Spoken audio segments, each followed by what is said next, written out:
Maitzen Juan Biardugu. Tenemos que ir terminando. Ha llegado el momento de destilar lo que hemos escuchado y de extraer conclusiones.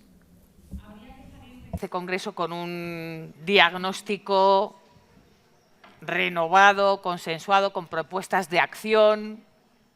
De eso se trata, ¿no?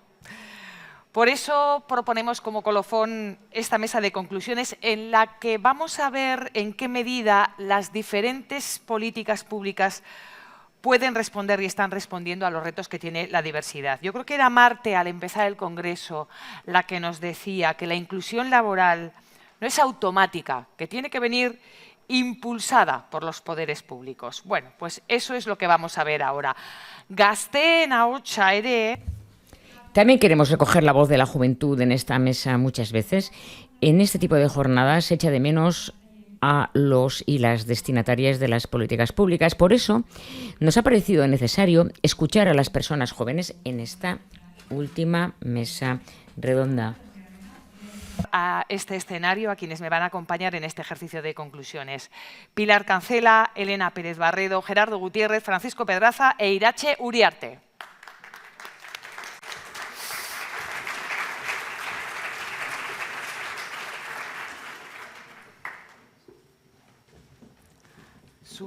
Justo azkena, bai.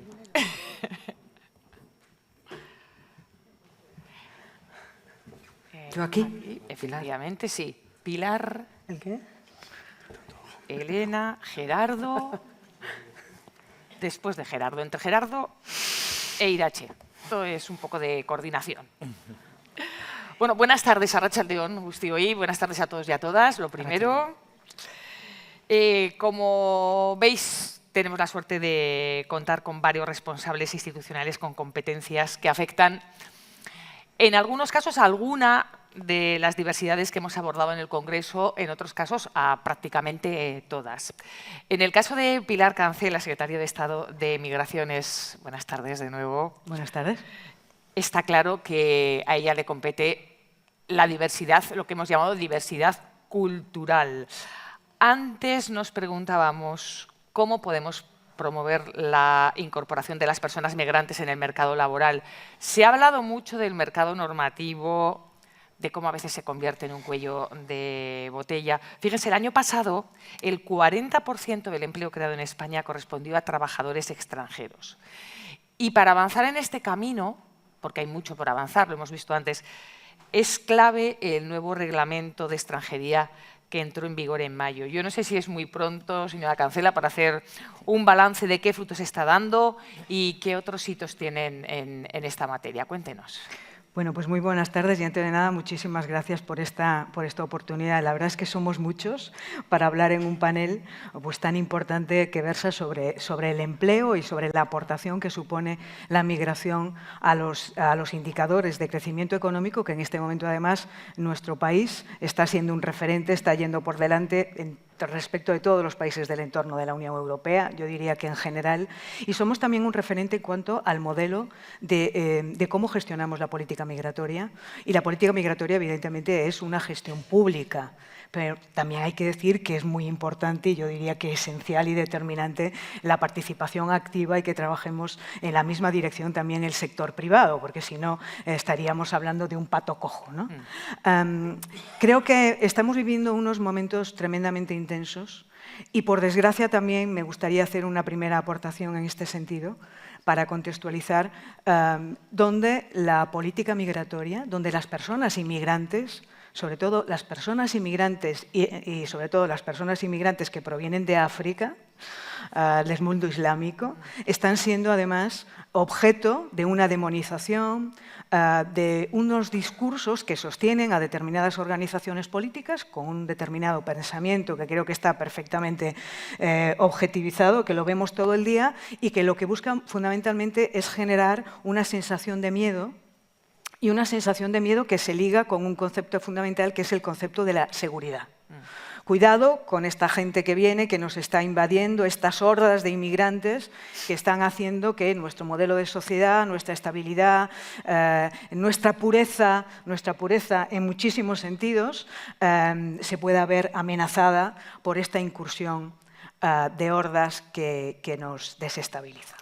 Y paradójicamente en nuestro país, del 100% de los flujos migratorios que llegan a España, estamos ocupando una posición geográfica, geopolítica, geoestratégica que no va a cambiar. Esa es nuestra posición. Somos un país que tenemos muchísimos kilómetros de costa, pero del 100% de la migración, solamente el 5% es migración irregular.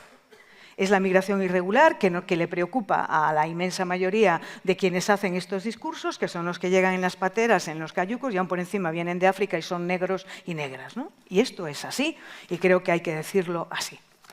La cuestión es cómo gestionamos estos flujos migratorios y cuál es el enfoque, desde el punto de vista público, desde la gestión pública, de un modelo que es un modelo fundamentalmente con una perspectiva de derechos humanos. Luego hablamos también de la perspectiva económica, pero a nosotros nos gusta plantearlo desde una perspectiva de derechos humanos. ¿De qué estamos hablando? Estamos hablando de un continente africano donde hay una población muy joven, en edad muy joven. La edad media de las personas que viven en África es una edad muy joven, sobre todo en edad productiva, pero además son personas que provienen de un entorno, de unos países, estamos hablando de África Occidental, del Sahel, donde hay una inestabilidad política permanente. En algunos de estos países, estoy pensando en Burkina Faso, en Mali, donde han vivido en los últimos 7 o 8 años pues hasta 8 o 9 golpes de Estado, lo que hace que sean países con una inestabilidad política muy importante, pero donde también el impacto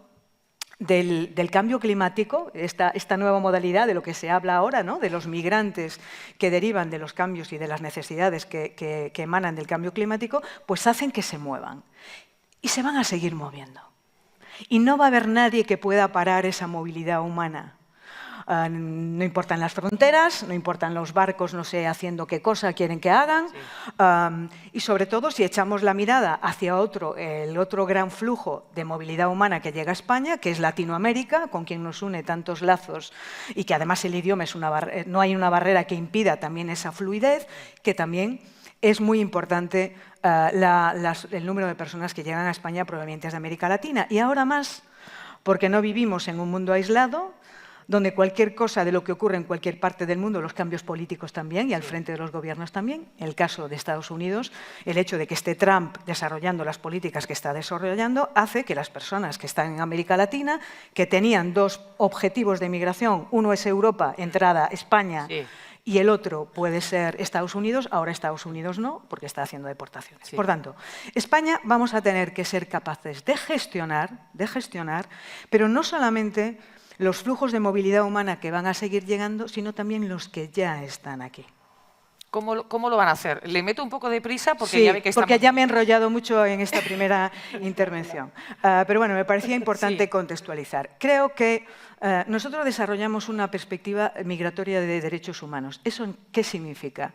Que el principal objetivo es la integración, la inclusión, la incorporación de las personas que vienen o que están entre nosotros a la ciudadanía y a la construcción en el día a día de la sociedad que compartimos. ¿Cuáles son las 2 herramientas fundamentales para que eso se produzca? Empleo, oportunidad de trabajo y formación, estudios, etc. En cuanto al empleo, que es de lo que va este congreso, en este momento hay en España determinados sectores de actividad que necesitan urgentemente mano de obra. Y ahora nos vamos ya a la parte más económica del análisis. A mí no es la parte que más me gusta, pero es verdad que es una parte fundamental, complementaria de la perspectiva de derechos humanos, porque si no es imposible. Bien, si esos sectores de actividad, y en este momento España está creciendo, si en los últimos años el incremento que se da de puestos de trabajo, de cotizaciones a la seguridad social, de bajada del desempleo, que estamos en los menores índices de desempleo de los últimos años también, se ha debido, en parte muy importante, ese crecimiento de cotizaciones a la seguridad social porque se han incorporado al mercado de trabajo personas extranjeras. Por tanto, ¿la perspectiva cuál es? La perspectiva es que es una enorme oportunidad que tenemos como país, cómo somos capaces de canalizar la incorporación al mercado laboral, al ámbito constructivo, al ámbito de aportación, de cotización y sobre todo, de poder construir, porque lo tenemos que construir juntos y juntas, a esas oportunidades y sectores donde es necesario un relevo generacional, porque la pirámide demográfica está como está y eso es constatable y palpable. Por tanto, ese es el gran reto, cómo lo hacemos. Creo que precisamente en esa mirada hemos hecho una gran reforma del reglamento de extranjería, que es prácticamente un reglamento nuevo, donde se refuerza una figura que es la figura del arraigo, que España es el único país que la tiene, no lo tiene ningún otro país de Europa, por tanto nos están mirando también muy atentamente qué es lo que estáis haciendo ahí, con estas regularizaciones que estáis haciendo. Es una regularización en el día a día, individualizada, que es como hay que hacerlas. Sí. Esto de las regularizaciones que se hicieron en otro momento, ahora mismo no es posible. Pero que a través de la modificación que hemos hecho ahora del arraigo, en el sentido de vamos a flexibilizar trámites, vamos a acortar los plazos para poder acceder a cualquiera de las modalidades del arraigo con 2 años, en vez de ser de 3 o 4 años como era antes. Y los hechos nos demuestran que desde la reforma anterior del arraigo, que fue en el año 22, a posiblemente finales de este año que estamos en curso, 350.000 personas se habrán regularizado. Si, decía usted muy bien, para ver el impacto de esta reforma tendremos que esperar un poquito más porque el impacto va a ser mayor. Por tanto, podemos hablar que a lo mejor a finales del año que viene o contabilizando, estoy hablando muy a grosso modo, pues a lo mejor podemos estar hablando casi de 500.000 personas que puedan regularizarse en el día a día de una manera normalizada, con todos los requisitos, y esa es la migración regular, segura y ordenada de lo que estamos hablando. Por tanto, creo que en ese sentido hay que trasladar también ese mensaje de oportunidad. A mí no me preocupa, sinceramente, y ahora lo personalizo, o no nos preocupa que vengan personas con la intención de trabajar a España o que migren a España. A mí lo que me preocuparía es que no vinieran, porque eso significaría que este potencial, esta inercia, yo lo entrecomillo, lo de inercia, porque realmente se ha consolidado, pues corremos el riesgo de que estas previsiones que tenemos de crecimiento, que no lo dice solo el Banco de España, lo dice también el Banco Central Europeo, lo dice el New York Times, The Guardian, que parece que es mucho más importante lo que dicen en el ámbito exterior que lo que se constata aquí, yo creo que es una oportunidad de país. Seguro que luego hay preguntas, vamos a ver si podemos dejar tiempo para ellas. Desde el 1 de junio tienen como colaboradores en esta materia el Gobierno vasco. Sí, por supuesto. Porque tiene transferida y gestiona las autorizaciones iniciales de trabajo a personas extranjeras. Elena Pérez Barredo es la viceconsejera de Trabajo y Seguridad Social del Departamento de Economía, Trabajo y Empleo. Elena, buenas tardes de nuevo, Arratsaldeon. Arratsaldeon. ¿Qué está haciendo el Gobierno vasco? ¿Y qué tiene la intención de hacer? Porque yo supongo que todavía es muy pronto en este ámbito. ¿Qué se ha hecho hasta ahora en este periodo breve de tiempo y qué se va a hacer? Vale. Efectivamente, lo primero que tengo que hacer es, además de dar las gracias por la invitación y por tener la oportunidad de hablar, creo que por primera vez de esta nueva transferencia de manera pública, pedir perdón, porque claro, llevamos 3 meses escasos con esta competencia y, por lo tanto, lo que hemos tenido que hacer es adecuar nuestros sistemas, enseñar a nuestra gente y aprender nosotros mismos de lo que va a suponer o de lo que está suponiendo esta transferencia. Además, en este caso es una transferencia que es de las autorizaciones de trabajo, no de residencia, y por lo tanto es una transferencia que se convierte en una cooperación interadministrativa entre el Estado y nosotros, que también tenemos que echarle mucho aceite, ¿no? Porque funcionan de una manera más diferente a nosotros, son más, digamos, más provinciales, nosotros somos más centrales en Vitoria, no en los 3 territorios. Bueno, son pequeños detalles que hacen que nosotros tengamos también que adaptar nuestros sistemas. Además de tener los funcionarios y funcionarias, que sin funcionarios y funcionarias esto no funciona, tener los elementos, las aplicaciones informáticas adecuadas, etcétera, etcétera. Y a eso nos hemos estado dedicando y a eso seguimos dedicándonos a día de hoy. Pero ya empezamos a ver algunas de las cuestiones por las cuales creo que esta transferencia va a terminar siendo muy positiva. Primero, conocimiento de lo que ya se está haciendo y lo que día a día se está haciendo. Los flujos migratorios, desgraciadamente, yo siempre pensaba que lo que salía en la televisión era exactamente lo que pasaba en el mundo. Pero desgraciadamente, lo siento, Eva, que como perteneces al gremio, poco... desgraciadamente eso no ocurre. Y nosotros creemos que la gente puede tener en la cabeza lo que decía la secretaria de Estado, ¿no? Que todo el mundo viene en patera, todo el mundo viene de una determinada manera y es absolutamente incierto. La mayor parte de la gente ha venido de una manera en avión, es decir, de una manera que no es arriesgada, que viene en avión, pero también estamos aprendiendo que hay empresas, muchas, que ya han aprendido cuál es el camino para conseguir las personas que necesitan en su día a día. Es decir, que son los arraigos, las autorizaciones iniciales, lo que antes creo que se llamaba las contrataciones en origen. Ya hay empresas en Euskadi de todo tipo que contratan en origen personas. Han encontrado el camino. Probablemente mientras los demás hablábamos de lo que no era importante, hay gente que está yendo a lo que tiene que ir. En estos momentos tenemos en Euskadi 6.158 expedientes, ¿vale? También hay otra cosa que estamos aprendiendo y ahora voy a ello. 6.158 expedientes a día de hoy, de todo tipo, ¿vale? De todo tipo. Pero de los que tenemos algo que hacer nosotros, 6.158. El 10% son de esas contrataciones en origen. En general, el 50% de estos expedientes lo explican 4 nacionalidades de origen: Colombia, Marruecos, Nicaragua y Honduras. Y la mayor parte de estas personas son empleo en el hogar o relacionado con los cuidados.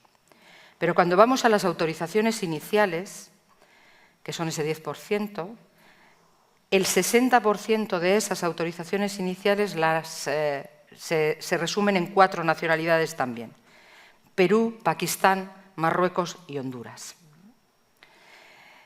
No son exactamente iguales por lo que vemos. Tendremos que también investigar cuáles son las razones por las que no son exactamente iguales. Aún no tenemos esa respuesta. Pero además están fundamentalmente en construcción. Después en industria, después en agencias de colocación y por último en transportes con un 6. El resto hay en todos los sectores, en todos los sectores, pero no son mayoritariamente como en las primeras en el empleo en el hogar. Nosotros necesitamos personas que están aquí y personas que están en otros lugares del mundo. Tendremos que entender cuáles son los flujos migratorios. Yo creo que solo recordar nuestro pasado, y lo habla una maqueta, solo recordar nuestro pasado nos hará entender cómo se mueve la gente. ¿Por qué mi padre vino a Bilbao a trabajar desde Zamora? No era más que porque alguien le dijo que había un puesto de trabajo. Y vino al puesto de trabajo que le habían dicho y hizo su vida aquí. Mi madre vino por otras razones, por cierto, porque alguien necesitaba que le limpiaran la casa. Las razones se han mantenido a lo largo de la historia y se van a seguir manteniendo a lo largo de la historia. Así es. Pero de los poderes públicos y de los que ahora tenemos la oportunidad de vivir en Europa y en España, que ya no expulsamos gente, sino que atraemos gente, de cómo nos comportemos nosotros, los poderes públicos en las empresas, va a depender que ganen aquellos que vuelven a utilizar palabras como maquetos. Y hasta ahí puedo leer. Voy a aprovechar porque hace muy poquito tiempo, hace un mes prácticamente, en otra de las diversidades que hemos abordado, celebrasteis el Congreso de Brecha Salarial, el cuarto Congreso de Brecha Salarial, y aquí se ha hablado de brecha salarial, se ha hablado de la diversidad de género.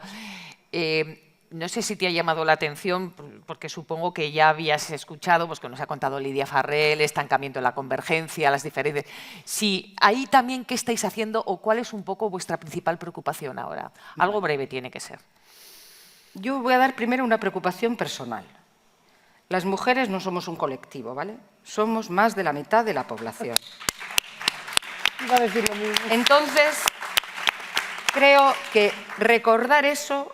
Yo soy colectivo por otras razones, pero no por el hecho de ser mujer, ¿vale? Por otras razones sí, pero por el hecho de ser mujer no lo soy. Y por lo tanto, las políticas de género no son las políticas de diversidad. Las políticas de género son de estructura, de luchar contra la estructura patriarcal de la sociedad. Y si no entendemos eso, creo que nos vamos a equivocar. Dicho esto, la brecha salarial, que es lo que tú decías, para nosotros, para el Departamento de Economía, Trabajo y Empleo, no es más que un número que representa las distintas brechas que sufre la mujer en el mercado de trabajo, pero también en la sociedad.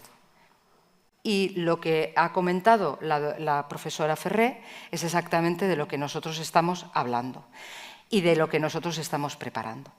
El Gobierno vasco tiene desde el 2018 una estrategia de lucha contra la brecha salarial a efectos 2030, ¿vale? Queriendo ser como objetivo una de las 5 regiones de Europa con menor brecha salarial. Vamos en camino de conseguirlo. En esa estrategia de brecha estamos en estos momentos evaluando desde Emakunde, pero con un apoyo muy importante de la parte de trabajo, estamos evaluando el segundo plan operativo de brecha salarial y queremos empezar con el tercer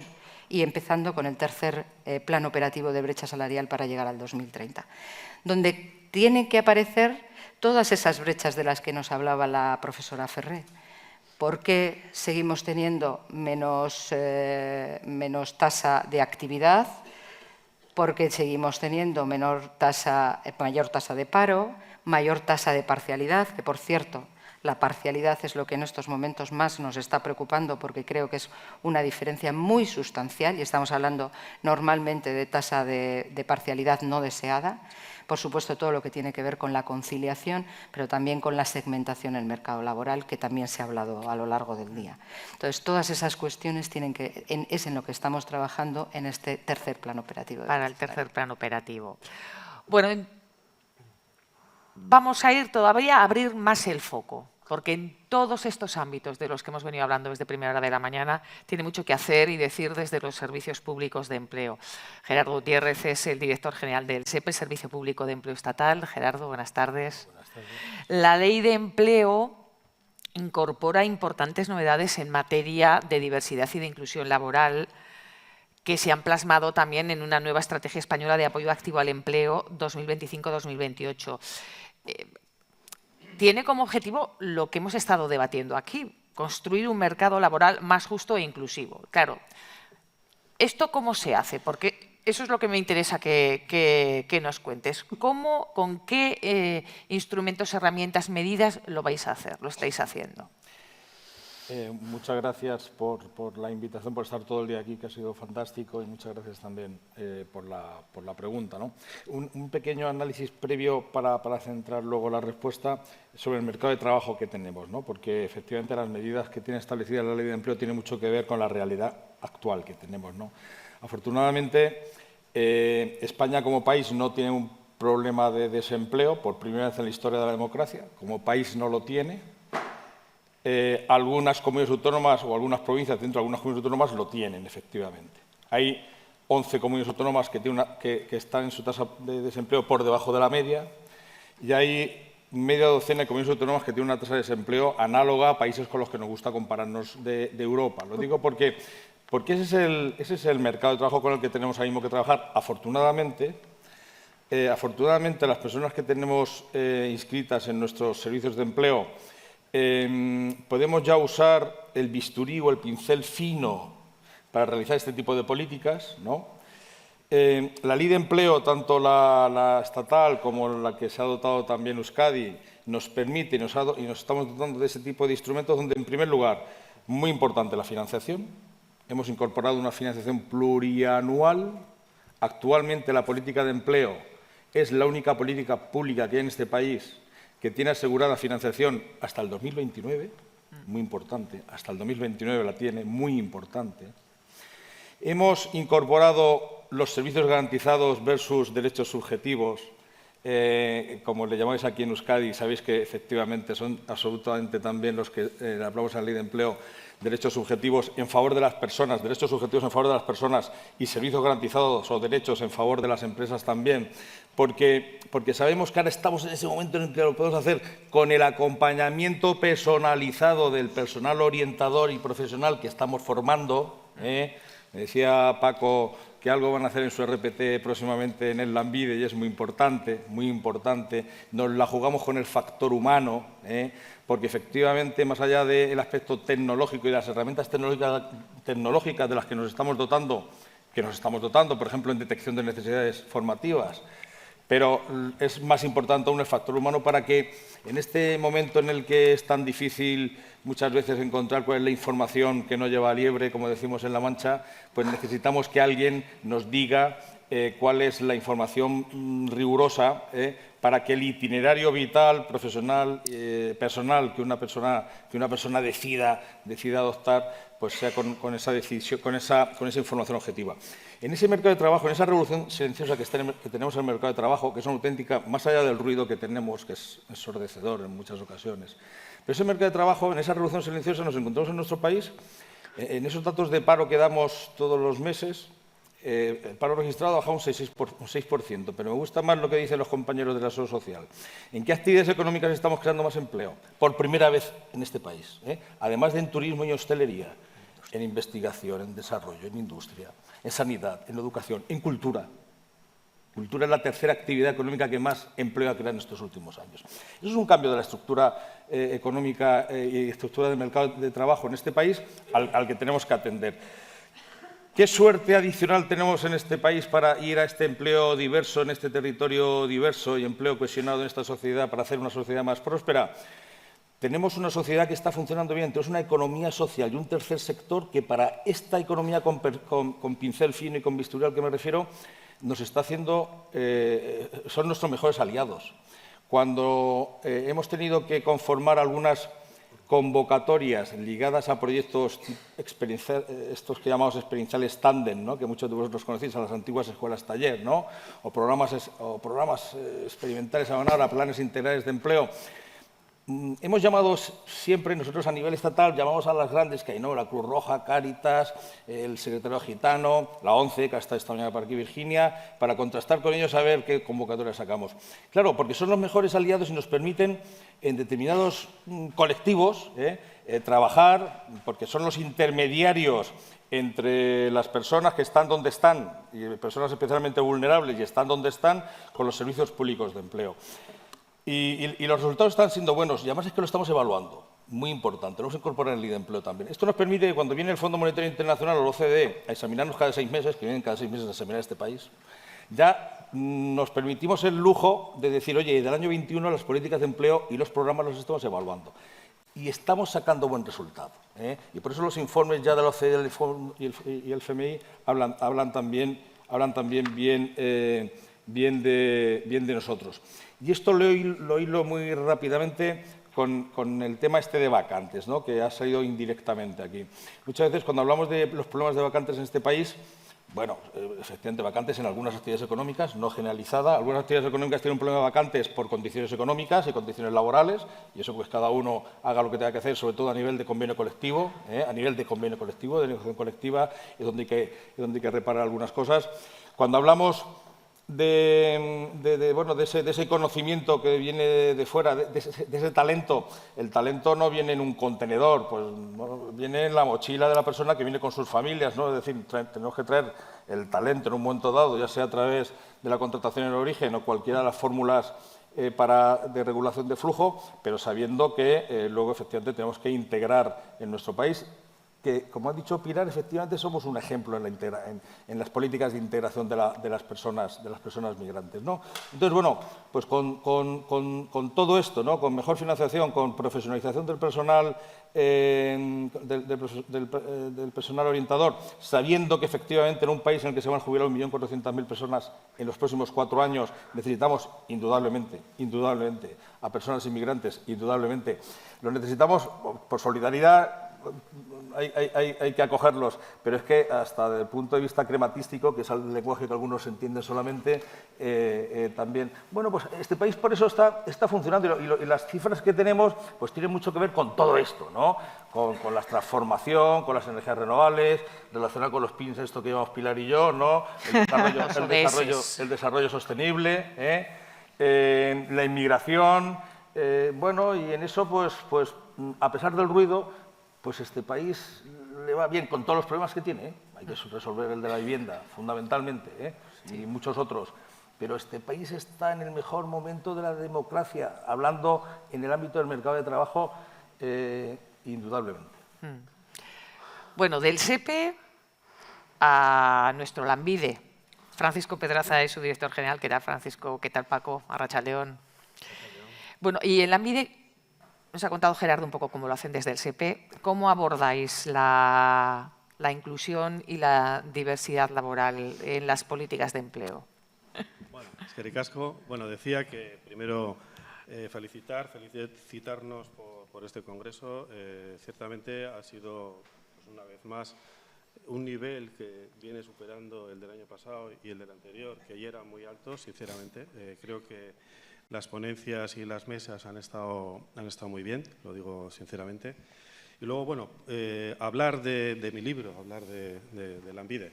A ver, Lanbide es el Servicio Público Vasco de Empleo que forma parte de la red nacional de servicios públicos. Lo siento, pero tienes que cantar. Como si fueras cantante romántico. Venga.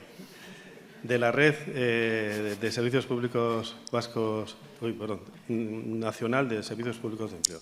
Hay varios compañeros, compañeras de otros servicios que nos vienen acompañando estos años y la verdad es que, bueno, pues es de agradecer porque muestran ese interés y yo en ese sentido pues también se lo agradezco. Bueno, decía que lo que yo voy a contar probablemente es lo que puedan contar ellos, ¿no? Porque nos dedicamos a lo mismo y quizás con algunas particularidades de nuestro servicio vasco, pero la mayoría de la cartera de servicios, que es la que se nos encomienda a todos los servicios de empleo, pues es compartida y, por tanto, son comunes nuestros objetivos. En ese sentido, nosotros lo que primero hacemos es trabajar en nuestras comunidades por mitigar, en la medida en que nos es posible, las cifras de desempleo. O sea, nuestra primera preocupación siempre van a ser el paro registrado, ¿vale? En segundo lugar, la demanda de servicios de empleo, que es otro concepto que también lo tiene que tener en cuenta un poco la ciudadanía. Lanbide, los servicios de empleo, tienen, además del paro registrado, personas que se dirigen a nosotros porque quieren mejorar su cualificación, porque quieren mejorar su empleo, porque son personas inmigrantes no regularizadas que todavía no tienen acceso al mercado laboral y, mientras tanto, en eso Lanbide es un poquito diferente a los demás servicios. Les damos servicios digamos, de orientación, servicios, lo que llamamos servicios previos al empleo. Y, bueno, en ese sentido, lo que hacemos es intentar que esas personas tengan una serie de oportunidades que les acerquen lo mejor posible al trabajo, a conseguir un empleo y, por tanto, dejar de formar parte de esas listas que yo creo que, contra la leyenda muchas veces social, no creo que nadie esté a gusto en ese tipo de listas. Es verdad que en las listas de desempleo, pensando en un horizonte en el que nos gustaría que no existiera ninguna persona registrada en el desempleo, existe lo que siempre hemos venido a llamar el paro estructural. Ciertamente va a haber un grupo de personas que lo van a tener complicado para salir de esa situación, pero que tiene que ver con sus situaciones particulares, con sus obstáculos que a veces les impiden poder tener acceso al mercado laboral. Pero yo creo que la inmensa mayoría de las personas que están buscando empleo están intentando salir de esa situación y, en ese sentido, pues hay que también reconocerles ese esfuerzo que hacen ellos, ¿no? Nosotros, ¿qué hacemos desde el punto de vista de la diversidad? Digamos, de intentar la inclusión de todos los tipos de personas con independencia de su condición, raza y no voy a decir sexo porque ya no toca, pero a ver, quiero decir que, bueno, por cierto, también la mesa anterior me lo pone un poco difícil porque, claro, nosotros los servicios de empleo estamos acostumbrados a hablar de colectivos, ¿no? Y claro, cuando hablamos de colectivos parece que ya dices, pues mujer, joven, mayor de 45 años, etcétera, ¿no? Bueno, ¿por qué hacemos esto? Pues no porque creamos en cajas estancas, ¿no? Sino porque nosotros, cuando analizamos el mercado laboral y analizamos las tasas de desempleo, vemos de qué están compuestos, ¿no? Vemos que la tasa de mayores de 45 o 50 o 55 años, pues es, como bien decía alguna ponente anterior, son la mayoría de las personas desempleadas, ¿no?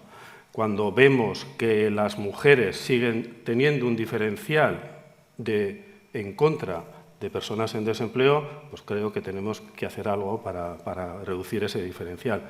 Cuando vemos que los jóvenes siguen teniendo una tasa por encima de la tasa media de desempleo, tenemos que hacer cosas para sacarles o intentar ayudar a que salgan de esa situación. Cuando vemos que de las personas que están en desempleo, muchas de ellas están en situación de vulnerabilidad, que lo tienen más complicado por razones añadidas, o bien, entre otras cosas, porque son personas con cierto grado de discapacidad o son personas migrantes que tienen una serie de condicionantes, pues tenemos que hacer políticas para intentar reducir esas brechas que se producen dentro del colectivo de personas en desempleo. Y, a pesar de que trabajamos para estos colectivos, también sabemos que la mayoría de las personas a las que me he referido muchas veces están en distintos colectivos, ¿no? Lo que todos sabemos. Trabajamos con personas jóvenes que pueden ser discapacitadas, que a su vez alguien es mujer y que puede que sea inmigrante, ¿no? O sea, al final, ¿qué terminamos haciendo? Pues intentar abordar a la persona en su complejidad con las distintas características que tiene cada uno. Y eso es un poco el trabajo al que vamos, ¿no? A poner un poco en el centro a la persona y que desde los programas de atención, y digo esto porque al final nuestra primera línea de trabajo son las oficinas locales de empleo. Estas personas que están allí son las que hacen ese trabajo, les acogen, les acompañan y intentan dar soluciones. Sí. Brevemente, precisamente, Paco, te lo mencionaba Gerardo, decía ir a la persona, esta personalización, ¿no? del perfil de cada demandante de empleo, de qué necesita, de cómo se le puede ayudar, de cuál debe ser su itinerario. ¿Eso cómo está afectando al proceso transformador de Lanbide Hobetzen, la nueva RPT o la futura transferencia de las prestaciones de desempleo y subsidios por agotamiento de desempleo? Ya sé que esto es imposible resumirlo, pero danos 3 esbozos, si tenemos tiempo luego y quiere preguntar a alguien, ya entramos en... Bueno, luego no me pidas que sea breve, pero... A ver, voy a intentar... A ver, primero, la primera cuestión es que precisamente lo que con lo que he terminado mi anterior intervención es un poco la clave de la transformación organizativa de Lanbide. Al final, Lanbide, con diferencia de otros servicios de empleo, tiene la particularidad de que Lanbide se ocupa de las políticas activas de empleo y de las políticas pasivas en el sentido de la renta de garantía de ingresos propia de Euskadi y también el ingreso mínimo vital, ¿no? Dos rentas, digamos, de última red, ¿no? Para las personas que han agotado sus prestaciones por desempleo u otros recursos para poder tener unos mínimos de vida digna, ¿vale? Eso hace que Lanbide ha tenido y tiene una configuración distinta, ¿no? En su estructura. Y lo que estamos haciendo es organizar nuestros equipos para que unos se dediquen plenamente y con capacidad, digamos, de calidad a la gestión de las prestaciones y otros se dediquen a la gestión de políticas activas de empleo, que no son otras que una orientación personalizada, una derivación a formación, cualificación cuando es necesaria, una intermediación, es decir, ponerles en contacto con el mercado laboral, y otra parte que tiene que ver también con las personas en las empresas, que es mejorar los servicios que desde Lanbide podemos ofrecer a las empresas para que, bueno, pues al final son las empresas, como bien se ha dicho aquí, las que generan el empleo, pues nosotros podemos organizar a nuestra gente al empleo y las empresas puedan encontrar en nosotros ese recurso, ese aliado estratégico, porque el empleo en las empresas es el que genera el valor añadido de las empresas, no nos olvidemos. Sí. ¿Vale? Bueno, descansa con la mano. Yo no sé si ahora, creo que han venido los compañeros técnicos, no sé si aprovechando que va a hablar Irache te pueden cambiar el micrófono, pero bueno, si es mucho jaleo, porque no le funciona el micrófono inalámbrico. Bueno, last but not least, Iratxe Uriarte, presidenta del Consejo de la Juventud de Euskadi, Arratsaldeon. Arratsaldeon, bai. A ti te toca hacer un poco de acuillu, porque estás rodeada de representantes Sí, sí. institucionales y alguien tiene que pinchar, porque la periodista tiene que moderar, no tiene que pinchar. Entonces, y además, contigo vamos a ir entrando en las conclusiones, porque supongo que después de haber has estado desde primera hora de la mañana escuchando lo que aquí se ha dicho, y me gustaría ver un poco cuál es el punto de vista de las personas jóvenes en todo esto que hemos estado contando. Bai, eskerrik asko. Muchas gracias. En primer lugar, quisiera dar las gracias por la invitación a participar hoy aquí, porque generalmente no vemos a personas jóvenes participando en este tipo de mesas. Muchísimas gracias también a las personas que están haciendo el trabajo de interpretación a lo largo de todo el día. Tenía preparado una cosa, pero la mesa redonda anterior me ha tocado un te ha poco tocado mucho dentro, ¿no? y voy a sacar el acuyo y voy a sacarlo. Saca. Yo creo que lo primero que tenemos que tener claro, y es que a menudo hablamos de empleo, de migración, de igualdad, y tenemos que tener claro ahora mismo, desde esa mirada interseccional, que sin juventud no va a haber futuro y que las políticas públicas que se pongan en marcha tienen que tener la perspectiva puesta en las generaciones del futuro, que muchas veces nos cuesta, ¿no? Las políticas, sobre todo económicas, de empleo, se van adaptando a lo que va sucediendo, a las crisis que van a venir o a lo que va a venir, ¿no? Entonces, nosotros desde el Consejo de la Juventud de Euskadi pedimos que desde los gobiernos se tenga esa mirada integral y que se tenga puesta a la vista en las generaciones del futuro, ¿no? Aquí sí que me gustaría, tengo chuleta, tengo el móvil y la libreta, como generación Z un poco el móvil y luego la libreta, pero durante todo el día me ha gustado mucho la primera ponencia en la que se ha hablado de la inclusión, de la inclusión en general, y hay conceptos que los compartimos totalmente, ¿no? En Euskadi se necesita la juventud, está claro, pero no solo como mano de obra, ¿no? Sino también como fuerza de innovación, y muchas veces se nos olvida, y muchas veces aquí ya he hecho el primer toque con el acuyu, se lo quiero tirar a las empresas, que las personas jóvenes en Euskadi somos fuerza de innovación porque gracias al esfuerzo, como se ha dicho en la mesa pasada, gracias al esfuerzo de nuestros antecesores, tenemos la suerte muchos de tener una carrera, 3 másteres, 3 idiomas, y eso en las empresas, veo caras que dicen que licolo, pero creo que eso a las empresas les da un valor y una fuerza muy, muy importante, ¿no? Ahí también quiero, que ya aprovecho, tengo los datos de empleo de Euskadi de las personas jóvenes. No se nos tiene que olvidar que en Euskadi el paro está en un 10,12, entre el 10 y el 12. Entre el 10 y el 12. Yo el que tenía apuntado era mejor, era un 10,9. Bueno, ahí está. Y tenemos una tasa de parcialidad entre las personas jóvenes. No sé si la gente que está aquí sabe lo que es una persona joven. Una persona joven es una persona de los 14 hasta los 30 años. Bueno, o hasta los 40 en políticas de vivienda. Una persona joven, según la ley de juventud, es una persona entre los 14 a los 30 años. ¿Qué es lo que pasa? Que en materia de vivienda y empleo, como son problemas estructurales que vivimos, desde la Unión Europea también se habla y se contempla el que la edad esa de persona joven se amplía hasta los 35, ¿no?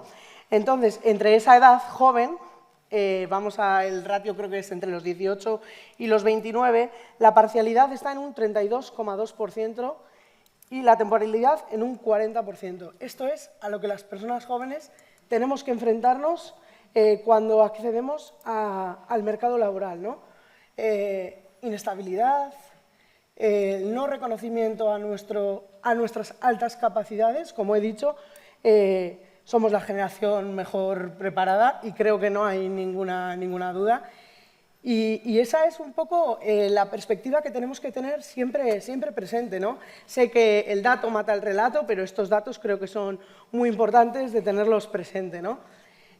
Por otro lado, me ha gustado mucho y me gusta mucho que haya habido un panel sobre juventud y migración. Y creo que ahora mismo Euskadi, que es la puerta de muchos flujos migratorios, como también es Canarias, tenemos que reforzar y redoblar nuestras fuerzas para que todas esas personas migrantes jóvenes tengan puedan crear su proyecto de vida digno, ¿no? Y creo que ahí también está un poco el compromiso que tienen tanto las instituciones, no siempre es el compromiso de las instituciones, creo que también el sector privado tiene mucho que aportar y no se puede borrar de la ecuación en ningún momento. La inclusión es primordial y creo que esas son las miradas un poco que tenemos que tener presentes. No me quiero extender mucho, pero nosotros, desde el Consejo, queremos proponer 5 cambios. Venga, pues empezamos que tenemos que tener presentes para una plena inclusión, El ¿no? viceconsejero ha abierto la libreta, o sea que tira, Irache. Sí, creemos que desde el Consejo, para la gestión de la diversidad y de un empleo digno, tiene que pasar por 5 cambios totalmente profundos. Sí, son 5 cambios profundos, pero bueno, yo creo que los podemos conseguir, ¿no? El primero, la escucha hacia las personas o las generaciones más jóvenes, ¿no? No a los expertos hablando de juventud, sino a los jóvenes hablando de juventud y qué limitaciones nos encontramos, ¿no? Cada dato tiene una historia detrás, ¿no? Y creo que esas son las que desde las empresas se tienen que tener, y desde las instituciones se tienen que tener presentes. Las empresas deben aprender a trabajar con equipos diversos y la educación debe preparar a la juventud. Nosotros desde el Consejo de la Juventud y también atendiendo a la anterior mesa redonda, creo que una persona joven puede formar totalmente a un CEO que puede estar desfasado o no. Creo que eso es algo que tenemos que tener en mente, ¿no? También creo que hay que reforzar esas reglas del juego, ¿no? Si el sistema laboral sigue premiando la precariedad, pues nada va a cambiar y eso es evidente, ¿no? Hay que apostar por incentivos claros también a las empresas que contraten con calidad y con leyes que garanticen derechos y esa estabilidad para las personas jóvenes, ¿no? Las personas jóvenes queremos estar también donde se toman las decisiones, faltaría menos, ¿no? Toda la vida tomando decisiones por nosotros, ahora también creo que queremos estar en ese espacio de toma de decisiones, ¿no? Yo creo que es algo que se tiene que trabajar y se tiene que tener presente, el que nosotras, las personas jóvenes, también podemos traer savia nueva a muchos espacios y podemos estar donde ahí se toman las decisiones. Y luego, lo más importante, yo creo que es una evaluación, ¿no? Evaluar si estas medidas o las medidas que se plantean llegan a todas esas personas, si las oportunidades son reales o si seguimos repitiendo esas desigualdades que encontramos, ¿no? Yo creo que son esas 5 peticiones que nosotros podemos hacer. Bueno, os voy a pedir a todos que penséis, claro, es momento de llegar a las conclusiones, pensando en empleo, en talento diverso, en cómo lo integramos, cómo lo atraemos, cómo lo retenemos, cómo lo favorecemos. Como conclusión, unas conclusiones de lo que hemos estado escuchando durante todo el día de hoy, pero antes, seguro que entre el público, no sé si tenemos otro micrófono inalámbrico, porque Paco tiene uno, tenemos otro, ¿verdad? Habla un poco, Paco, a ver si ahora se te oye. Sí. No, con el micrófono. Hola, ¿sí? No, con el... sí, en el micrófono. Hola. A ver. Ahora sí. ¿Ahora se oye? Sí, sí. Se le oye, ¿no? Vale, perfecto. Gracias, qué recasco. Bueno, pues preguntas para quienes están aquí. Se ha tratado muchos temas, pero no nos ha dado tiempo a profundizar. La Secretaría de Estado de Migraciones, la viceconsejera, director general del SEPE, Lanbide, Consejo de la Juventud de Euskadi. Preguntas para ellos, algo que os haya llamado la atención, en lo que queráis profundizar. A ver, aquí siempre cuesta la primera pregunta. Ahí hay una persona que ha levantado la mano.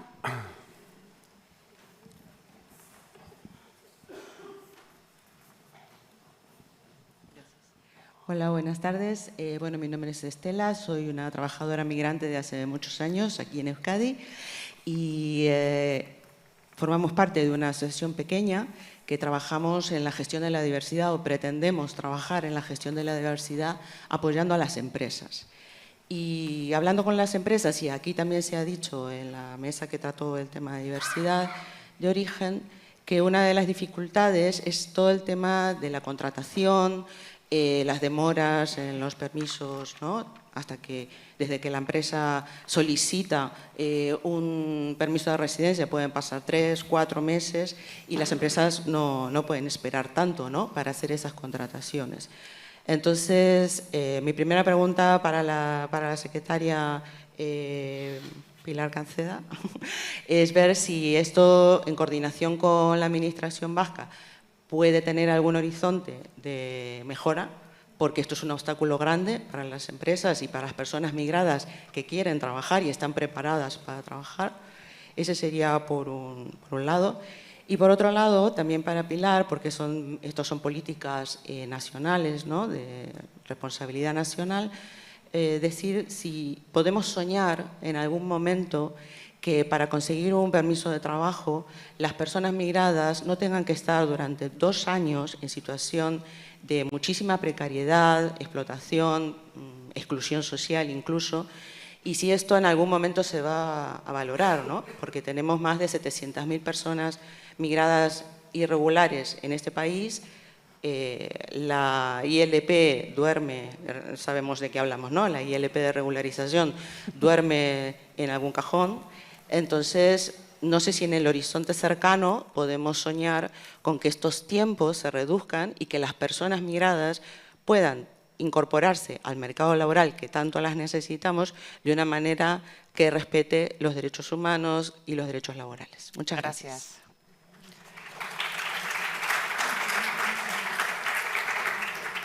Pues la pregunta es para usted, Pilar Cancela. Bueno, las dos preguntas. Muchísimas gracias. Muy rápidamente, porque el tiempo, además lo tenemos aquí delante y corre.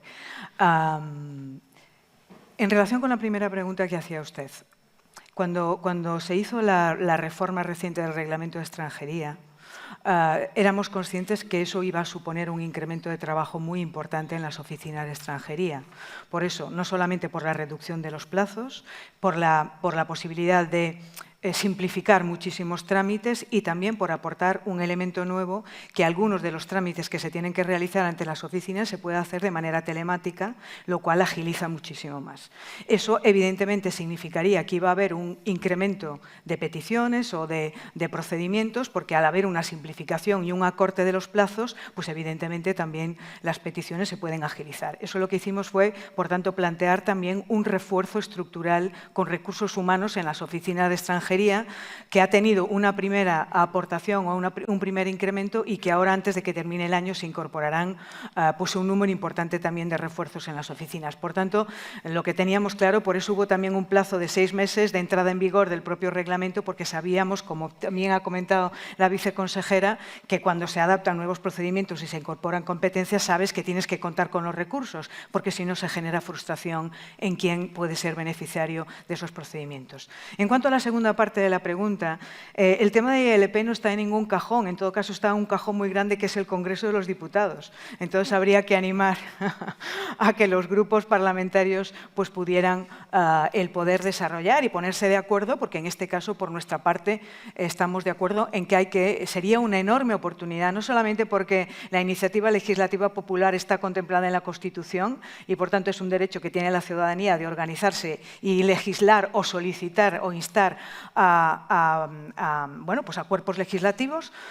Creo que sería importante hacer un esfuerzo en ponernos de acuerdo, porque no es lo mismo que sea el cuerpo legislativo el que le diga al Ejecutivo haga usted esto, porque lo dice la soberanía popular a través del Legislativo, a que sea el Ejecutivo, sobre todo cuando no nos olvidemos que hay una normativa en la Unión Europea que nos está diciendo, oiga, que le estoy vigilando, a ver qué está usted haciendo España con eso del arraigo, porque ahí somos el único país que lo tenemos. Dice usted que 2 años que es mucho. Bueno, lo hemos cambiado, lo hemos reducido a 2, antes eran más. Va a ser muy difícil no poder exigir algún documento, alguna acreditación o alguna estancia temporal para poder acceder a una ciudadanía plena o por lo menos a la regularidad. Nosotros esperamos con la iniciativa legislativa popular que se pudiera concretar. Yo creo que ahí sí que podríamos dar un punto de inflexión muy importante. Por tanto, creo que las dos cuestiones están muy ligadas. Ojalá que pueda haber la luz. Nosotros estamos poniendo encima de la mesa propuestas para poder aunar y sumar las distintas posiciones. Creo que es muy importante. Ya sabemos quién va a votar que no, ya sabemos quién está posicionado, pero creo que sí hay una mayoría para poder sacarla adelante. Así que a ver si vamos a por ello. ¿Alguna pregunta más? Bueno, pues vamos a ir entrando ya en las conclusiones, ¿no? 1 minuto, 2 ideas, igual para dejarle descansar a la Secretaria de Estado de Migraciones. Irache, un empleo diverso en una sociedad próspera y cohesionada. De todo lo que has escuchado, ¿con qué te quedas? ¿Con qué mensaje? Porque se han escuchado muchísimas cosas, incluso yo voy a recopilar algunas de las que me han llamado a mí la atención, si queréis. La pregunta no es qué hacemos para integrarles, sino qué hacemos juntos para que todos podamos avanzar en esa sociedad, que lo decía Belén Ballina, por ejemplo, cambiar el lenguaje, de hablar de problema migratorio, de reto migratorio, hablar de talento migrante. ¿Qué más cosas me han llamado la atención? Cambiar las mentalidades. Patti Bonet nos ha cambiado la mentalidad por completo, por lo menos con respecto a las personas con discapacidad. Yo creo que nos las ha cambiado a todos. ¿Qué podemos hacer para que no haya personas que se sientan extrañas en su propio país, en su propia tierra? Irache, ¿con qué te quedas? ¿Con qué mensaje te quedas? ¿O qué mensaje quieres lanzar tú como conclusión? Buah. Pone Time's Up, así que... Time's Up, por eso os digo, 1 minuto, que hay que dejarle tiempo a Alfonso Gurpegui. Yo creo que el mensaje más importante que hemos recibido hoy es que la diversidad no se gestiona solo desde un despacho de una asociación, entidad o desde el ACUA, como ejemplo, ¿no? Creo que ha quedado claro que tenemos que construir ejemplos y políticas que ayuden a esos equipos en las empresas, en las políticas públicas de forma transversal, con la mirada puesta en qué decidimos y quién tiene oportunidad y quién no la tiene, ¿no? Entonces, creo que ese es el aprendizaje más grande que hemos podido sacar aquí, ¿no? El cómo tenemos que gestionar de ahora en adelante y qué mirada tenemos que poner en todos los equipos de trabajo y que tenemos, ¿no? Sí. Aquí sí que me gustaría lanzar una pregunta, y es que si, bueno, y voy a hablar un poco de... Una pregunta retórica, porque... No, sí. Y es si Euskadi está reconociendo de verdad el valor de su juventud y de la diversidad de la juventud, ¿no? Yo creo que es un trabajo de reflexión que tenemos que hacer, pero sí quería lanzar esta piedra aquí encima de la mesa y que podamos darle respuesta más adelante también, ¿no? Perfecto. Paco. Bueno, yo, a ver, como reflexión final, a ver, lo que veo claro es que no hay una solución, digamos, que sea fácil, es una solución, en todo caso, compleja, que apela pues, a la sociedad civil, a la sociedad, a la parte institucional y, obviamente, a la parte del mercado de trabajo, laboral, que es una cuestión de personas, también lo han dicho los compañeros, es una cuestión no solo para las personas, sino que las personas somos las que debemos tener un papel activo en toda la integración o la incorporación de la complejidad, de la diversidad. Y luego hay una cuestión que es básica, ¿no? Y es que esto no es un problema, no es un asunto que podamos posponer. O sea, quiero decir, es un asunto que ya está aquí y que además todos los datos, los expertos nos han puesto blanco sobre negro, ¿no? Es un asunto que, sobre todo en Europa, es para hoy. O sea, tenemos que abordar una serie de incorporaciones políticas, a políticas de empleo y a políticas económicas, que lo que haga es que la gente que está podamos puedan incorporarse en términos de talento, y en eso estoy de acuerdo. Lo han dicho, al final no se trata de relevo generacional o de hablar de los gaps entre la pirámide poblacional. Esos son datos contundentes. O sea, nosotros tenemos una población envejecida. Los datos no van a cambiar, por mucho que nosotros queramos pensar en otra cosa. Lo decía Sara, lo dicen nuestros datos de Futureland, por ahí tengo a Antonio.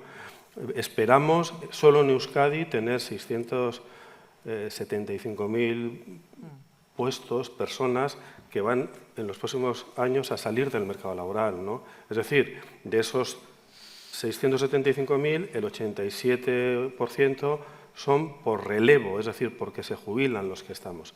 Por tanto, el debate, si necesitamos o no necesitamos migración, me parece absurdo. O sea, pues que no hay otra. O sea. Sí. Y luego, la cuestión de los jóvenes, pues francamente, vamos tarde. O sea, quiero decir, vamos tarde para trataros mal, primero. O os tratamos bien o lo tendremos peor.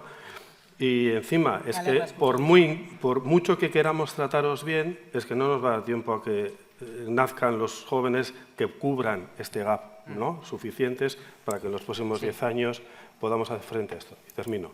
Por tanto, vamos a ponernos manos a la obra y vamos a seguir avanzando y dejémonos de otros mensajes que lo único que hacen es distorsionar el debate y desviar el problema a donde no está. Estamos manos a la obra, la prueba es este congreso, porque que preocupa y que es el presente, yo creo que la prueba es este congreso. Gerardo. Nada, un eslogan en 15 segundos. Trabajar en favor del empleo de las personas más vulnerables es una buena inversión social y económica. Elena. Pues yo voy a ser un poco viejuna, ¿vale? Porque no se ha hablado casi de algunas cosas.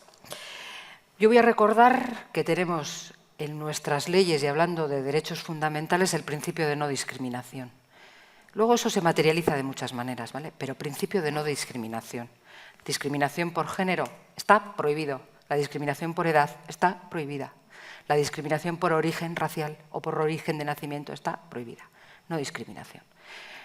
Necesitamos buenos trabajos. Los buenos trabajos se consiguen con las buenas empresas, pero sobre todo se consiguen con buenos convenios colectivos.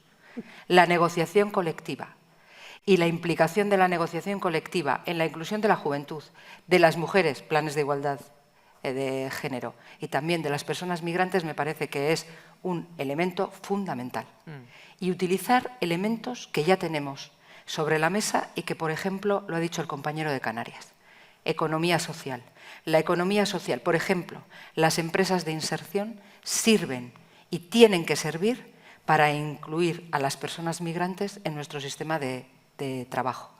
Porque esa inclusión no solo tiene que ver con que empiecen a trabajar en una empresa, tiene que ver también con que conozcan cuáles son sus derechos, cuáles son sus obligaciones, cómo se estructura nuestro mercado de trabajo, por ejemplo, que es un convenio colectivo, que no en todos los países del mundo existe, que es un convenio colectivo, cómo es de aplicación, qué es la inspección de trabajo. Todas esas cosas se aprenden con el tiempo y se aprenden con elementos que ya están encima de la mesa, como pueden ser las empresas de inserción. Gracias. Y Pilar, que comenzaba su intervención recordando que estamos hablando de diversidad y que aquí hay muchos poderes públicos, instituciones públicas, pero también hay élites políticas en todo el mundo y también en nuestro país que están utilizando, lo decía Fernando Fantova, la diversidad para separarnos, para meter miedo, para romper esta sociedad. Pilar, como conclusión. Bueno, creo que ese es uno de los vectores fundamentales al que tenemos que prestar atención. Entonces, para responder a eso hay que responder con hechos, con acción. Y la manera, yo creo que aquí estamos varias instituciones, yo no he podido estar todo el tiempo, me he perdido muchísimas cosas, lo siento, pero está claro que el programa era tremendamente, estaba muy bien pensado, ¿no? Con todas las miradas y con todas las distintas aportaciones que se pueden hacer. Cuanto una sociedad más diversa es, más tolerante es y, sobre todo, más inteligente es para aprovechar esa diversidad, incorporarla en sus comunidades, gestionarla, más fuerte y más resiliente será. Y podrá competir muchísimo mejor. Y cuando hablo de competir, no estoy hablando en términos peyorativos, sino en términos positivos, de crecimiento, pero también de bienestar. Porque las personas, cuando se integran, cotizan, pagan impuestos y contribuyen también a consolidar la sociedad que entre todas y todos hemos construido. Y para terminar, hay un informe que ha realizado el OBERACSE, que es el Observatorio contra el Racismo y la Xenofobia, que depende de esta Secretaría de Estado, que ha hecho un análisis de cuál es el coste económico que supone las trabas y los impedimentos que tienen las personas migrantes e inmigrantes en los dos vectores fundamentales de integración, el empleo y la formación o la educación. Y nos arrojan las siguientes cifras. Le cuesta a España el mantener esas trabas y esos impedimentos para poder integrarse con normalidad, como cualquier otro ciudadano o ciudadana, a 17.000 millones de euros y supone un 1,3% del PIB. Si no se quiere ver desde el punto de vista de los derechos humanos, que se vea entonces desde el punto de vista económico y a ver si nos compensa. Pilar Cancela, Elena Pérez Barredo, Gerardo Gutiérrez, Francisco Pedraza, Irache Uriarte, ha sido un placer tenerles para estas conclusiones de este 8º Congreso Vasco de Empleo. Gracias y les dejo que vuelvan a sus asientos.